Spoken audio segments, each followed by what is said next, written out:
서비스를 끊어버릴까 봐 네. 걱정하고 있다. 이것까지도 우리가 좀 생각해야 될 것 같습니다. 오늘 밤참수 여기까지 하겠습니다. 지금까지 이현경 뉴스캐스터와 함께했습니다. 고맙습니다. 감사합니다.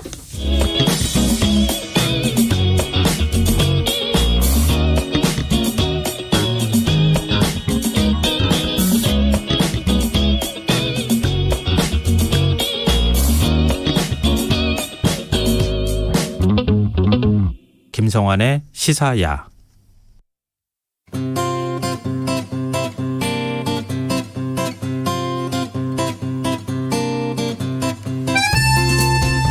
영국 코널에서 열린 G7 정상회의가 막을 내렸습니다. 폐막 성명에는 신장 위구르 자치구와 홍콩 인권 문제, 코로나19 책임론을 비롯해 중국이 민감해하는 이슈들이 대거 담겼는데요. 주요국 정상들은 대중국 견제라는 의제에 원칙적으로 합의했지만 각국의 속사정은 좀 복잡하다고 합니다. 어떤 이야기인지 오늘 세계 이면에서 깊이 있게 살펴보도록 하겠습니다. 외신캐스터 전지현 씨 나와 계십니다. 안녕하세요. 네, 안녕하세요. 네. G7 정상회의가 언제 만에 열리는 거예요? 2년 만에 열렸어요. 2019년 8월에 마지막으로 이제 열렸고 네. 작년에 이제 미국 차례였는데 코로나19가 대유행하면서 미뤄졌는데 결국 취소가 돼서 열리질 못했습니다. 그래서 지금 이제 이번에는 대면 회의가 아주 오랜만에 지금 개최가 됐는데요. 국제회의가 다 화상회의로 진행이 그렇죠. 됐는데. 그동안 그랬잖아요. 기후변화 회의도 그렇고 화상으로 이제 진행이 많이 됐었는데 이번에는 좀 직접적으로 만나는 그런 특별한 자리가 됐고요. 뭐 G7에는 뭐 미국, 영국, 독일, 프랑스, 이탈리아, 캐나다, 일본 7개국이 참여가 돼 있고 유럽연합도 여기에 이제 항상 참여해서 회의를 하고 있고요. 다 네. 미국의 핵심 동맹국들입니다. 그리고 2차 대전 이후에 자유민주주의 세계 질서를 이끈 리더 국가들이고요.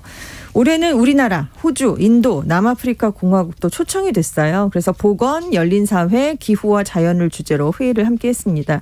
하지만 이제 모디 인도 총리는 지금 인도 코로나 사태가 너무 안 좋아서 지금 네. 화상으로만 참석을 하게 됐어요. 네. 그리고 이번 정상회의 화두가 3C였습니다. 중국, 차이나, 코로나19, 코비드-19, 기후, 클라이밋에서 3C 이렇게 화두가 지금 정해졌었습니다. 네. 특정 국가가 화두가 되는 것도 참 특이한 일인데요. 그렇죠. 네. 네. 그것도 가장 크게 화제가 됐으니까요. 네, 화두가 대중국 됐으니까. 견제에 모든 초점이 맞춰져 있었다. 이렇게 봐도 그렇습니다. 무방하겠네요. 거의 처음부터 끝까지 그냥 대중국 견제로 일관했다라고 말씀을 드려도 좋을 것 같은데요. G7 정상들이 중국의 경제 영토 확대 구상인 1대1로에 맞서서 중소득 국가 또 저소득 국가들의 인프라를 구축하는 데 투자하기로 합의를 했습니다. 이것의 이름을 이렇게 붙였어요. 더 나은 세계 재건, Build Back Better World라고 해서 B3W로 지금 구상이 불리고 있습니다. B가 3개고 W가 하나니까요. 네. 개발도상국에 필요한 40조 달러 규모의 인프라 수요를 돕기 위해서 주요 7개국 그리고 생각이 같은 국가들이 민간과 손을 잡고 중저소득 국가들의 수천억 달러를 투자하는 그런 내용입니다. 백악관은 이 B3W가 주요 민주주의 국가가 주도하는 가치 중심의 수준 높고 투명한 인프라 파트너십이다. 그래서 기후변화, 공중보건, 디지털 기술, 또 성평등 이렇게 4개 분야에서 민간 자본을 동원해서 투자에 나설 것이다. 이렇게 얘기를 했는데요. 중국이 그동안 1대1로라고 해서 네.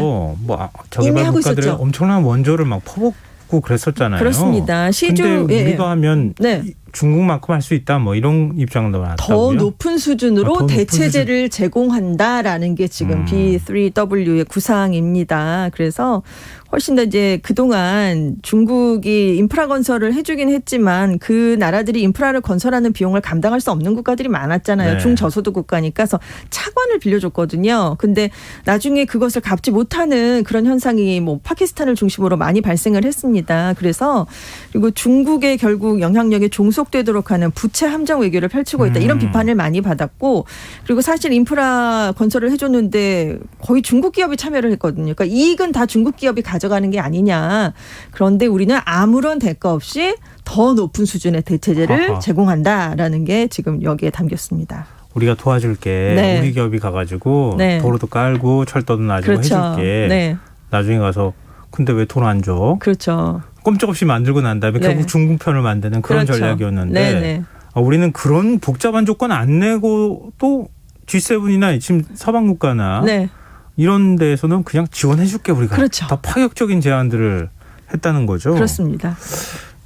앞으로 어떻게 될지가 굉장히 궁금한데 네. 근데 중국이 또 예민해하는 게 인권 문제잖아요. 그렇습니다. 정말 핵심 문제라고 항상 핵심 이익이라고 네. 강조하는 문제들이 다 담겼는데 공동성명에 더군다나 대만 문제를 비롯해서 신장 위구르 지역의 인권, 홍콩 문제가 직접적으로 언급이 됐어요. 특히 신장 위구르 지역 내 강제노동, 인권 탄압과 관련해서 깊은 우려를 나타내면서 홍콩에 대한 권리, 자유, 고도의 자치권을 요구했습니다. 그리고 대만 해협의 평화와 안정을 주장했는데요. G7 성명에 대만에 대한 지지 문구가 담긴 건 이번이 처음이었습니다. 그래서 홍콩 사우스차이나 모닝포스트지는 30여 년 전에天安문 사태 이후에 중국에 대한 서방의 비판 수위가 최고조에 달했다 이렇게 보도를 내놨고요. 미국 정치 전문 매체 폴리티코는 중국이 반발하는 많은 쟁점들을 직접적으로 언급을 했다라고 하면서 그동안 G7 국가의 많은 나라가 중국에 대한 우려를 나타내긴 했지만 이게 개별적인 목소리였다면 이번에는 미국과 유럽이 한 목소리를 낸 것이 의미가 있다 이렇게 분석을 했는데 중국은 그동안 뭐 G7의 공동 대응을 굉장히 우려하는 그런 모습을 보여왔습니다. 근데 코로나19 문제도 지금 그 다룬 의제 네네. 중 하나였다고 그렇습니다. 말씀하셨잖아요. 네. 그게 발원지 문제 이런 거하고 연결이 되는 거예요. 그렇죠. 기원 문제 때문인데요. 코로나19 기원을 좀 밝혀보자. 이것도 이제 대중국 공세의 하나로 간주가 될 수 있는 문제잖아요. 근데 이제 코로나19 기원을 규명하기로 G7 정상들이 합의를 했습니다. 그래서 적절하고 투명하며 전문가가 이끄는 과학에 기반을 둔 조사가 필요하다. 그래서 국제사회가 재조사에 들어가야 되는데 중국도 동참을 해야 된다. 이렇게 촉구를 하는 내용이 담겼습니다. 이제 빈곤국에 10억 회분의 백신을 공급하겠다라는 발표가 이제 초반에 나왔잖아요. 네. 그리고 여기서도 이제 백신 공급과 관련해서 우리는 어떤 대가도 바라지 않는다 이런 내용을 이제 덧붙였는데 그동안 중국하고 러시아가 자국 백신을 또 백신이 필요한 나라들에 부족한 나라들에 적극적으로 공급을 했는데 그 대신 또 전략적인 양보를 또 많이 얻어냈거든요. 네. 그래서 서방 국가를 약화시키는 게 아니냐 이런 비난을 받았는데 그래서 이렇게 빈곤국에 10억 회분의 백신을 공급한다는 것도 역시 G7이 중국과 러시아에 대항하는 목적이 있다라고 NHK가 보도를 했습니다. 근데 신냉전 시대라는 말이 네. 풀리지 않겠구나 네네. 이런 생각이 또 드는데요. 네. 근데 중국을 견제한다고 이렇게 얘기는 하고 있지만 국가별로 이해관계는 다 다르지 않아요? 그렇습니다. 그 나라마다 다 사정들이 조금씩 들여다보면 다른데요. 지금 독일의 경우는 연간 수백만 대의 자동차를 중국에 수출을 하고 있거든요. 그렇죠. 네, 그리고 이탈리아가 G7 국가 중에서 유일하게 지금 1대1로에 참여하고 있는 서방 국가입니다. 그리고 일본은 최대 교역 상대국이 중국이에요. 그러니까 중국하고 이렇게 갈등이 크게 불거지면 별로 유리할 게 없는 그런 국가들입니다. 특히 이번에 이제 독일의 거부감이 상당했던 것으로 전해졌는데요. 왜냐하면 2019년에 중국이 화웨이의 5세대 이동통신 장비를 사용하지 않으면 폭스바겐 등의 보복을 하겠다 이렇게 위협을 한 적이 있습니다. 그래서 독일이 이제 작년에 화웨이 장비 사용을 사실상 허용한 적이 있는데요. 또 이런 문제를 만들고 싶지 않다 이런 뜻에서 좀 거부감을 나타냈고요. 그래서 워싱턴 포스트는 영국, 캐나다, 프랑스의 경우는 바이든의 B3W 계획에 즉각 찬성을 했지만 다른 회원국들은 입장이 불분명하다 이렇게 설명을 내놨고요. 뉴욕타임스는 이번 회의에서 유럽 국가들은 중국을 적대시하는 미국과 다르게 중국을 경쟁적인 파트너로 보는 시각이 더 강했다. 그래서 미국이 중국을 과거 냉전식 사고방식으로 바라보는 걸 우려하고 있다 이렇게 지적을 하고 있어요. 그래서 실제로 지금 B3W의 실효성에 대한 의문이 나오고 있는데 네. 지금 천문학적인 돈이 들어가게 되거든요. 그렇죠. 이 자금을 어떻게 조달할지 지금 확실하게 지금 밝혀지지 않았기 때문이에요. 미국이 개발 투자 수단을 늘리기 위해서 미국 의회하고 협력을 하겠다 이렇게 얘기했는데 이미 국내 인프라 투자 계획 예산을 확보하는데도 공화당이 반대를 해서 이걸 확보하는 게 만만치 않은 상황이거든요. 근데 국내에 이어서 국외에 또 투자를 하는데 의회의 협조를 얻어내겠다라는 게 조금 확실하지가 않고요. 그리고 지금 1대1로에 참여한 개발 도상국들이 굉장히 많아요. 100개국이 넘고 있거든요. 작년 상반기 기준에 1대1로와 연계된 프로젝트가 2,600여 개나 됐고 규모가 우리 돈으로 4천조 원이 넘습니다. 당장 그러면 이 서방 국가가 B3W를 한다고 해서 1대1로에 그동안 참여했던 국가들이 그럼 1대1로 안 하고 그럼 이걸 하겠습니다라고 할 것인가 이것도 불분명하지 않다는 건데요. 당장 이들 국가들은 지금 개발을 빨리 하는 게 급하거든요. 그런데 네. 지금 B3W는 환경 사회적으로 지속 가능한 개발을 하겠다. 뭐 이런 걸 지금 얘기를 하는 거니까 더 높은 대체제라고 말씀을 드렸잖아요. 근데 지금 이 개도국 입장에서는 이게 아니라 그냥 화력발전소, 댐을 건설해 주겠다. 그렇죠. 이렇게 이렇게 투자에는 해주는 1대1로가 더 매력적일 수 있다. 그래서 과연 빠져나올 것인가, 얼마나 되겠는가, 뭐 이런 회의가 벌써부터 나오고 있습니다. 당장 저는 이 분담금 내는 거 걱정되네요. 네, 그렇죠. 같이 네. 참여한 국가들은 자, 분담금 좀 내십시오. 네. 이렇게 많은 지원을 우리가 해줘야 되는데 그렇습니다. 미국이 혼자 다 감당하기는 그럴 어려울 거 수는 아니겠어요? 없죠. 전혀 그럴 수가 없기 때문에요. 그리고 민간을 동원해서 하겠다라고 했는데 지금 외신들은 그럼 민간 기업들의 팔을 서방 국가들이 비출 수 있을 것인가. 중국과 다르다는 거죠. 중국은 공산당이 아주 뭐 시작부터 끝까지 확실하게 밀어주기 때문에 이게 가능한데 네. 지금 민간에서 자금을 끌어온다는 게 지금 말처럼 쉬운 게 아니잖아요. 그렇죠. 네, 그렇기 때문에 그것도 어려울 수 있다. 이런 얘기가 있습니다. 청구서가 많이 나오지 않을까, 그렇죠. 날아오지 않을까 네. 또 한편으로 걱정이 되는데요. 근데 중국의 반응은 어떻습니까? 지금 굉장히 강력한 반발을 내일 내놓을 것으로 지금 내일요? 예상이 되고 있어요. 왜냐하면 지금이 단오제 연휴예요, 중국이요. 그래서 중국 외교부가 그래도 이제 중요한 사안이 있으면 공휴일에도 이제 브리핑을 열었었는데 네. 이번에는 G7 정상회의가 예정돼 있고 중국 견제 방안이 담길 것이다라는 게 시작하기 전부터 다 알려졌는데도 연휴 기간인 12일에서 14일까지 브리핑을 하지 않겠다는 걸 11일부터 내놨습니다. 그러니까 G7 정상회의가 시작되기도 전에 우리는 그동안은 브리핑하지 않아요. 이런 발표를 했으니까 대응을 하지 않겠다라는 입장을 약간 내놓은 무시하는 거예요. 듯한 느낌인데요. 그래서 지금 이제 반응이 나온 거는 영국 주재 중국 대사관 성명으로 나왔습니다. 신장, 홍콩, 대만 등의 문제에서 사실을 왜곡하고 흑백을 전도했다.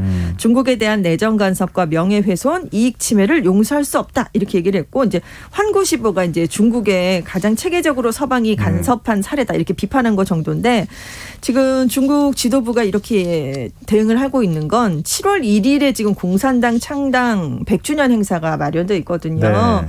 이걸 성공적으로 개최하는데 지금 모든 총 역량이 집중돼 있습니다. 근데 G7이 지금 지적한 게 신장 위구르 강제노동, 홍콩 민주화 세력 탄압 비판 뭐 이런 거잖아요. 코로나19 네. 기원 제조사. 이게 중국의 이른바 핵심 이익을 건드렸다는 게 중국 내에서 알려지면 이 행사 분위기에 좋지 않은 영향을 끼칠 수 있을 것으로 우려를 하기 때문이다. 그래서 이제 아예 이렇게 의도적으로 조금 브리핑을 하지 않겠다라고 문을 닫은 셈이다라고 했는데 지금 내일 이제 외교부 정례 브리핑이 열리거든요. 그러니까 여기서 이제 공식 입장이 나올 것 같은데 핵심 이익이 다 건드려졌기 때문에 지금 중국도 최근에 반외국 제재법이라는 걸 거론하면서 서방의 네. 제재에 맞대응하겠다는 법안을 통과시켰거든요. 그래서 이걸 들면서 굉장히 강경한 반응을 내일 내놓지 않겠느냐 이런 예상이 나오고 있습니다. 또 이 반응 나오면 또 외신들이 바빠지겠는데요. 그렇죠. 우리나라 네. 국내 네. 언론도 마찬가지고요. 근데 기후변화 어떻게 대응할지 아까 이제 지원책 네. 마련하는데 네네. 이게 한 단계 더 높은 지원이라서 직접적인 뭔가 도움이 된다기보다는 네. 서방의 이익에 그렇죠. 이익에 더 충실한 지원 아니냐. 그런 여기도 면에서는 조금 지원을 받더라도 약간 불만의 목소리가 있을 것 같은데요. 당연히 비판 목소리가 지금 시작부터 나왔는데요. 그러니까 주요 7개국이 합의한 건 2030년까지 탄소 배출을 자신들은 절반 가까이 줄인다는 겁니다. 그리고 기후변화에서 소외된 개발도상국의 탄소 절감을 위해서 해마다 우리 돈으로 111조 6,100억 원 정도의 규모로 지원을 하겠다 이런 내용을 담았는데요. 네. 그러니까 재원을 또 조달을 해야 되잖아요. 네. 공공과 민간 분야에서 전 세계적으로 노력을 기울여야 한다. 그러면서 뭐 다자개발은행, 국제금융기구 뭐 이곳들의 이런 재원을 좀 확대해달라 이런 걸 요청을 했습니다. 그러니까 환경단체나 개발도상국의 입장에서는 이 계획이 너무 구체적이지 않다. 금액도 부족할 수 있다. 이렇게 지금 비판을 하고 있는데 왜냐하면 선진국들이 이번에 처음 이렇게 약속한 게 아니고요. 2009년에도 코펜하겐 합의를 통해서 2020년까지 기후 관련 재정을 1,000억 달러를 매년 지원하겠다라고 약속을 했는데 네. 지금 코로나19 대유행 등으로 이행이 되지 못하고 있는 상황이었거든요. 그러니까 지금 지난번에 약속한 것도 다 못 지켰는데 이번에도 약속한 걸 그럼 어떻게 지킬 것이냐라고 했는데 지금 뭐 미국이 정확하게 그럼 이 돈을 어떻게 마련해서 어디에서 어디로 지원하겠다 이런 계획은 내놓지 않고 지원을 하겠다라는 큰 뜻에 지금 합의를 한 거기 때문에 그래서 적절하게 지원이 이루어지지 않으면 11월에 유엔 기후변화 협약 당사국 총회가 열리거든요. 네. 여기서 개발도상국 국가들이 협조를 하지 않게 될 수도 있다. 이런 예상도 지금 나오고 있습니다. 바이든 대통령의 리더십이 다시 한번 시험에 네. 오르는 상황이 될 것 같고요. 그렇습니다.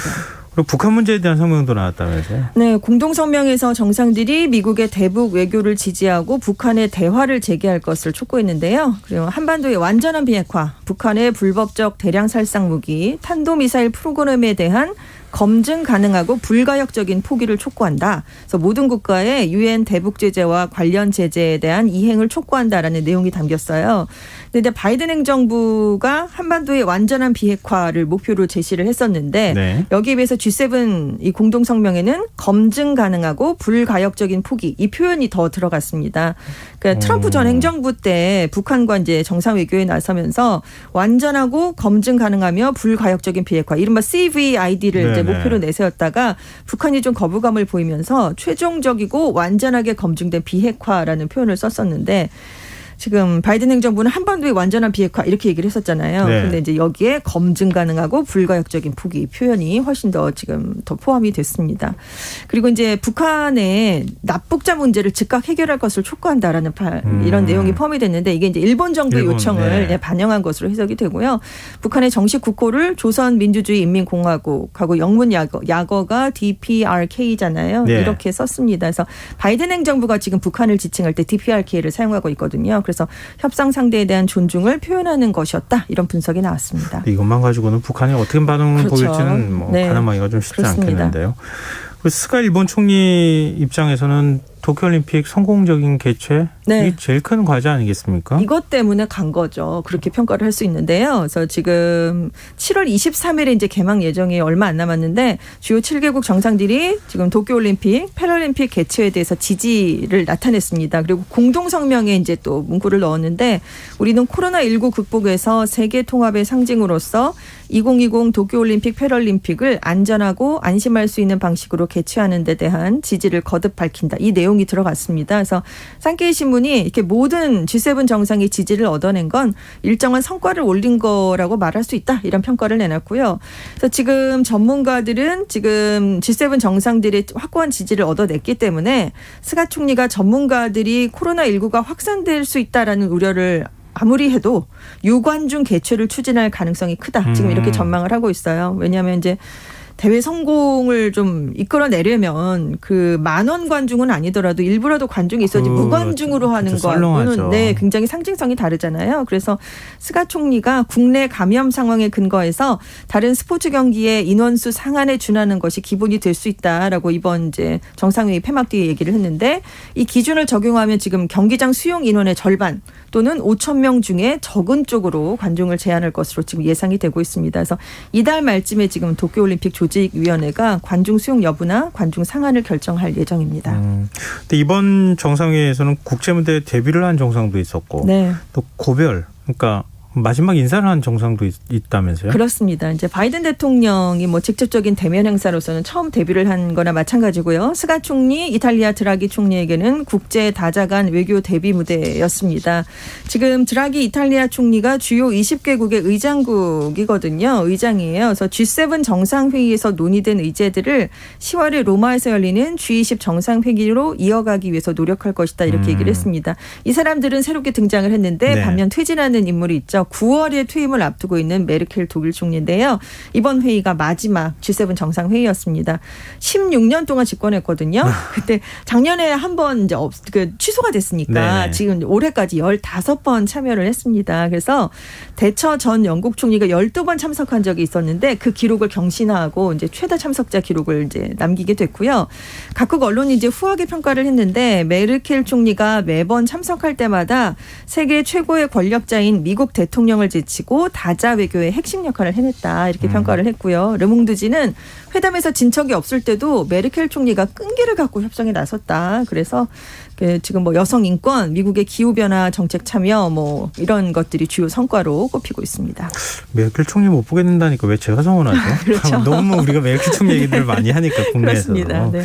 근데 이번에 G7 정상회의 끝나고 난 다음에 네. 국제서양조약기구 나토 정상회의가 또 열렸다면서요? 그렇습니다. 곧바로 이제 현재 시각으로 14일 오후에 나토 정상회의가 열렸는데 지금 바이든 대통령이 여기에 갔거든요. 그래서 중국을 겨냥한 새로운 군사전략 개념 채택 논의를 하게 되고요. 유럽 그리고 아시아 동맹 파트너 국가들과의 협력 강화, 군사 안보 차원의 대중 포위망 구성 전략도 구체화한다는 방침으로 지금 회의를 하기로 했습니다. 그리고 이제 그 뒤에서 유럽연합 정상회의도 가거든요. 그러니까 계속 G7 이어서 나토 정상회의, 유럽 정상회의까지 가면서 중국을 견제하는 그런 모습을 계속해서 강화해 나갈 것으로 예상이 되고 있습니다. 근데 지금 뭐 중국은 서방 제재 대응하기 위해서 반외국 제재법도 제정했다고 하던데. 그렇습니다. 보복 차원의 법안이에요. 서방의 제재에 대응하기 우리를 위한. 보복하게 하면 우리도 맞보복하겠다. 네, 그렇습니다. 이럴 경우에 기업들은 또 눈치를 보지 않을 수 없거든요. 저 걱정되네요. 끼인 국가들도 그렇고. 네. 우리가 끼인 국가가 될까 봐 그러니까요. 걱정되고. 네. 여러 가지 면에서 하여튼 중요한 회의가 아니었나 이런 생각이 드네요. 네. 네, 지금까지 세계이면 외신캐스터 전주현 씨와 함께했습니다. 고맙습니다. 네, 감사합니다. 오늘 모바일 상품권 당첨자는 홈페이지 공지사항에서 확인하실 수 있습니다. 김성환의 시사야 오늘 여기까지 하겠습니다. 편안한 밤 되십시오.